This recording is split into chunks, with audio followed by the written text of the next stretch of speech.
I'm Mike Morgan, one of the safety monitors in the wood shop. Today I'm going to review with you the steps to take when changing the Saw Stop brake cartridge. Of course, the first step in that is to de-energize the saw, which we've already done. To change the blade, first make sure the saw is de-energized. Then the next step is to raise the guard and bring the saw blade to the highest position, which makes it easier to work inside here.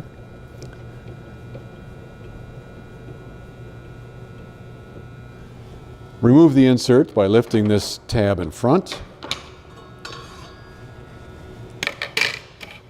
And then to remove the guard assembly completely, you have to reach in and raise this gray lever all the way up. Then the guard pops right out.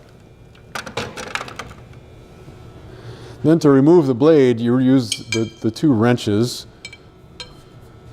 one on the nut, the other on the arbor, and turn the nut counterclockwise if you were looking straight at it. Here's the tricky part, everybody.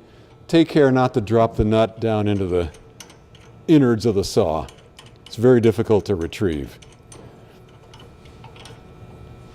And pull off the tapered washer,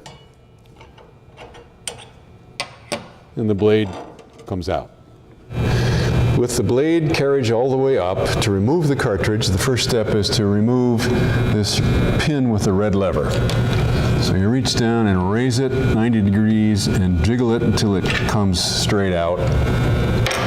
And now the cartridge should be loose, and with gentle jiggling, it will slide to the right and off. To replace the cartridge, just do those steps in reverse order. There are two pins that must be engaged on the cartridge, and then just very gently wiggle it in all the way to the left. Insert the pin with the red lever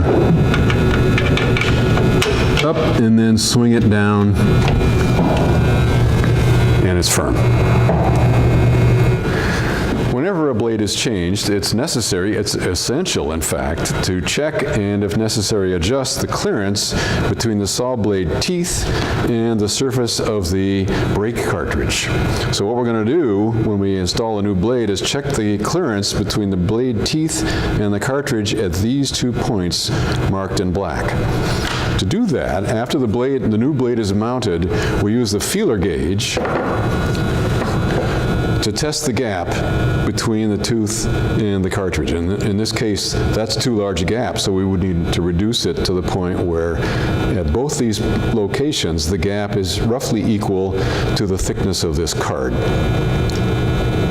And the card, by the way, it's got a magnetic catch that resides on the front of the cabinet.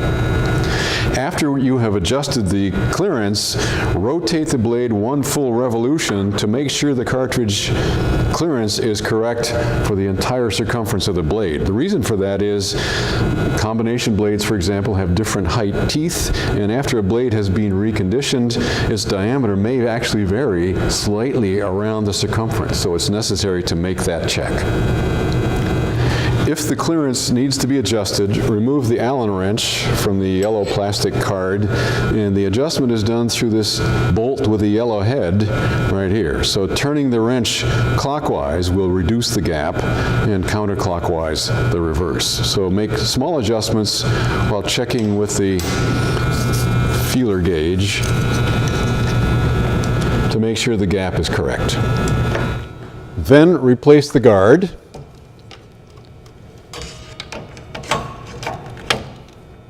Press the gray lever down and replace the insert, paying attention to these two screw heads on either side of the riving knife, into which the insert must slide to be gripped in place. Some people make the mistake of setting it on top, and you can feel that the insert is not low enough. Make sure it goes in properly so it's flush to the tabletop. Now you're ready to go.